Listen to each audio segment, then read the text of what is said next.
All right, ladies and gentlemen, I hope you had a wonderful day. I got another watch list for you, but the bull market is getting absolutely terrifying. We had Jerome Powell today, and it was a truly wicked move. And before I give you the breakdown of that, I want to just explain a couple of things and show you some pretty pictures. First one, this happened at the later half of the rally.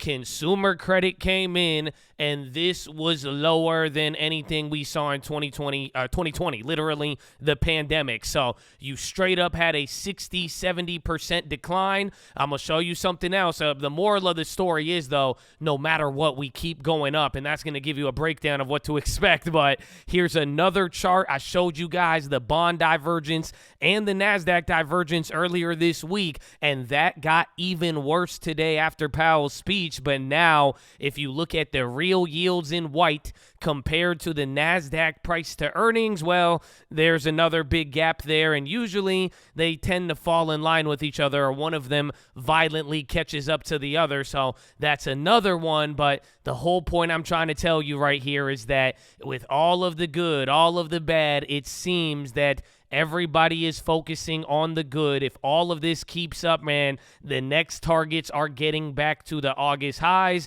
which are the highs of April and then the lows of March of last year. And where we ended today, you're actually right in this block of June. So we got a lot to talk about. I'm going to give you a breakdown, but I got a couple of quotes that may make it kind of easier here. Here is one quote from Bill Adams, chief economist at Comerica Bank in Dallas.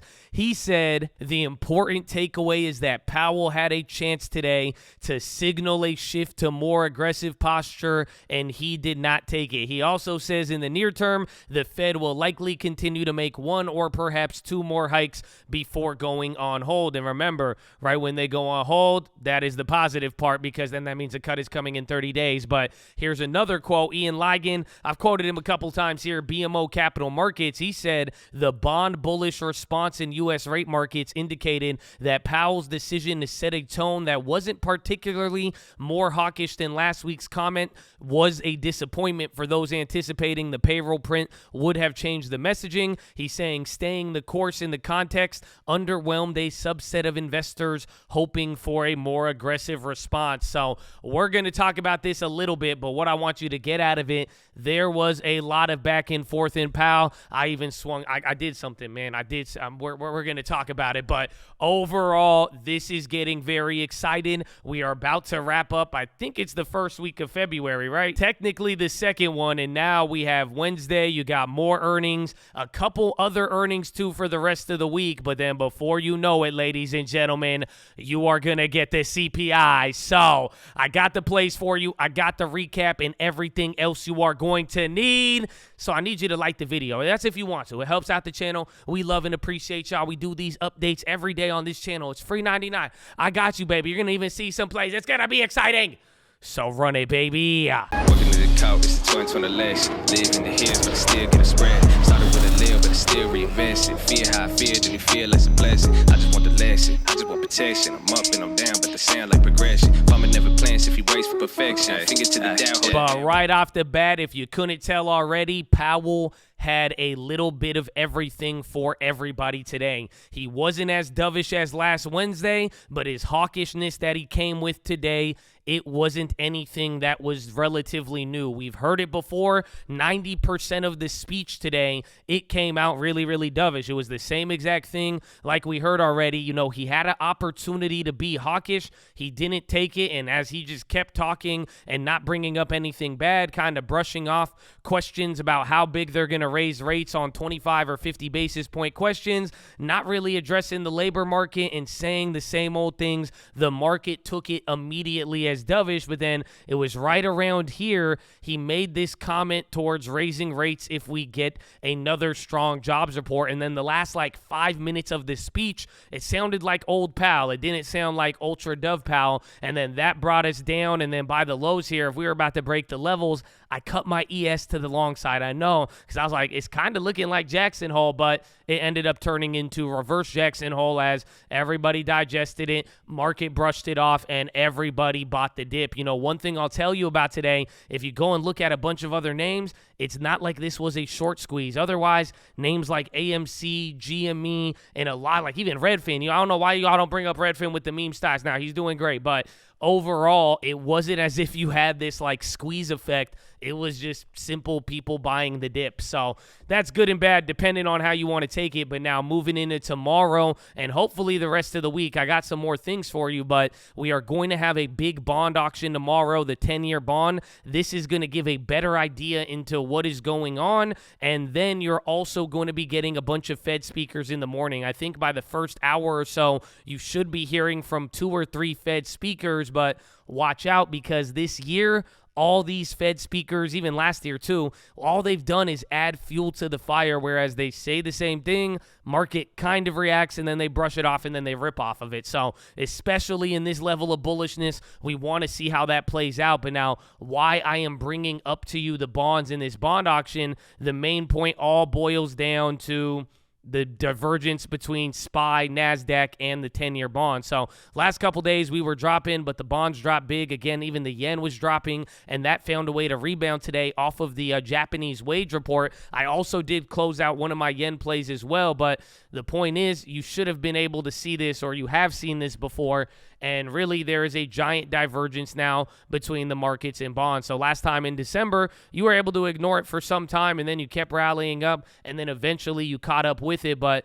almost every single time over the last year, that is that original chart that I've been showing to you. Again, this one right here to start the year, this is just showing any time that the yields have not bounced up and the NASDAQ has went up, one of them has to budge. Not has to, maybe they switch up the correlation we've seen over the last 2 years, but that's why tomorrow's bond auction, with watching the bonds sell off today and then the markets bounce off of that, we really want to see, maybe people are waiting for that auction, but we're going to find out. You're going to get Fed speakers tomorrow, and then you are also going to get more insight into the consumer tomorrow. You had that consumer credit today, which was awful, but you're going to be getting Uber's earnings in the morning, and a lot of people are saying this could tell us a little bit about discretionaries and travel, and that may be able to spark a broader set of the market. So keep that in mind. But now coming to your final key, I've already told it to you right here. We are either going to break out and the bulls are really going to take over from these levels, or we are going to kind of see some chop as we've been seeing the last few days. Maybe the bonds and dollar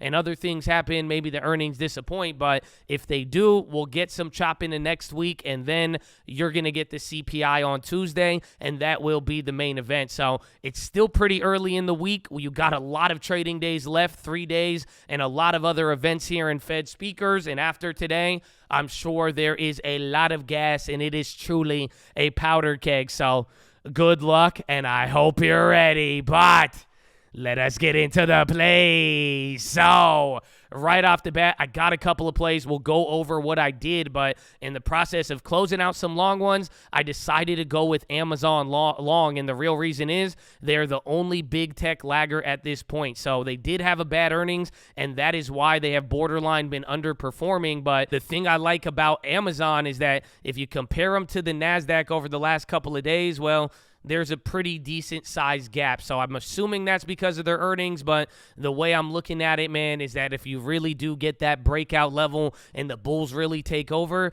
I don't imagine Amazon will get too left behind. However, that logic was applied to Tesla towards the end of the year, and you truly did see Tesla underperform at the end of the year. So keep that in mind. I went with about 200 shares. I think I grabbed 100 shares at like 158. Then I grabbed 100 more at 98.76. I think my averages are around like 99.60 now. So that was able to go up. Depending on how things play up, I might want to add to this. I do think it could go down to like $95. So we'll see what happens. But that is play number one. Then play number two, baby. End phase. I played it twice. I played the pre-earnings run up. We got like, I think like $4 or $5 a share. Pretty nice hit on it, but then I played it after hours after the earnings. They had good earnings. It's overall a big moving stock. It's in a nice energy sector too, and they have sold off to start the beginning of the year, whereas a lot of names and indexes have gone up. They have sold off. So I think it could be an interesting trade tomorrow. They raised guidance. They beat on EPS and revenue.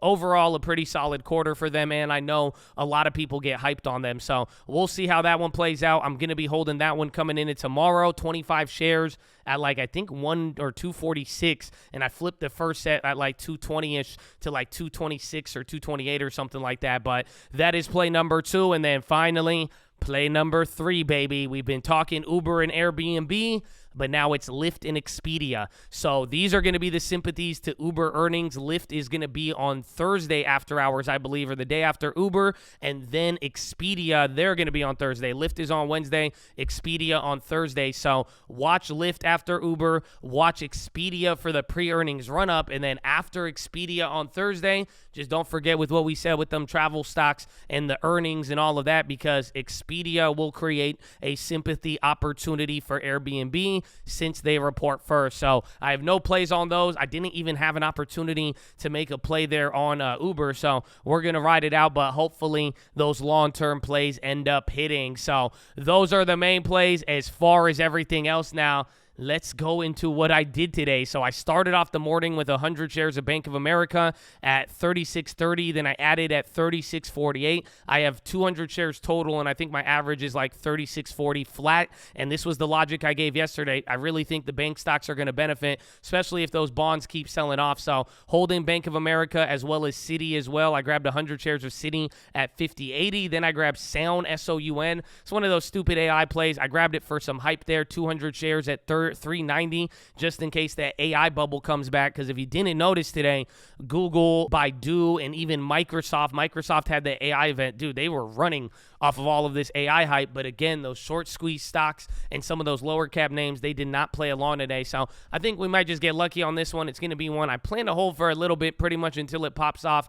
or you get another wave of AI. But here's a fun fact. I brought this one up on stream today. But here are the amount of financial news topics on AI. You are hitting a peak this week. It's already been running up since ChatGPT, but dude, this is going back to 2020. So this is why I'm thinking it's going to be a lot of hype. I'm telling you, companies just keep bringing it up left and right. I wanted a little bit of exposure, but like I said, Baidu, everything already gapped up, so I went for the ones that were cheaper today. But I do believe in those legacy companies a little bit better, or the more blue chip AI names, but still holding those. Then I grabbed Enphase at 223.85. I think we sold out at like 228, so about $5 a share on 50 shares. That was a nice gain. Then we flipped Zoom. I grabbed 50 shares at 78.60, and then we sold out at 84.48. That was like $300 even on 50 shares. We got the news very early on stream. If you were there, it was related to their job cuts, so that one was a nice play. And then I started grabbing the Amazons. I closed my ES. I closed my yen play. So I took about $3,500, $3,400 on the ES. I didn't want it to go negative, and I thought it was kind of turning into Jackson Hole. Ended up being wrong on that, and now I'm just holding naked NQ. And then I closed out the yen because I was saying it earlier this week. You had that bad Amima use, or Amima, the new ones, but the jobs report was very bullish today for them, or their wages. So may want to get back into it. I'm still holding my YCL, but kind of hoping I could get a better price. And at the same time now, with the bonds slipping, I don't want both of those, because now they have a high correlation, and one of them was positive, bonds flip negative. So either bonds catch up and I'll miss out a little bit of profits on the yen if that keeps running, or I didn't want the yen to go down and then now kind of hold me back. So thought it would be good, but those were some of my upside plays. So we're going to see how that one plays out. And then there's the Amazon, and well, that was pretty much it. So as far as everything else, those are the Fed futures. Hey, man, they didn't really move much today. I have the NQ down 35,000. At one point, it was 29,000 today, but then I cut it. Still have the bonds. They got clobbered here again today, too, but now holding the Amazon, still in the PayPal. They're going to have earnings this week, I think tomorrow or Thursday, hoping we could get some flip on that one. So still down about $3 a share on that. And then where's the other one? The Enphase. That one went negative. It was up about like $200 after hours. I thought that would do good, but Going to be riding that one into after hours. Wait, I exited out of that one. And then I still have the Meta as well. That one came back up. We were down on it. I should have maybe held the Disney and closed the other shorts. And then still got old plays like UAL I'm trying to exit. And then ANET, I'm down $800 on this one. That's a short I need to close. Still have the short on Boeing, which I need to close. And then I do have Lockheed Long. It was doing good, but it came down today, but still going to be riding that out. Other than that, though, man, I have a lot of other shorts or bigger size shorts. Only a couple of other random plays scattered throughout, and I'm hoping I could just build around the big tech. And like I'm saying, Amazon is really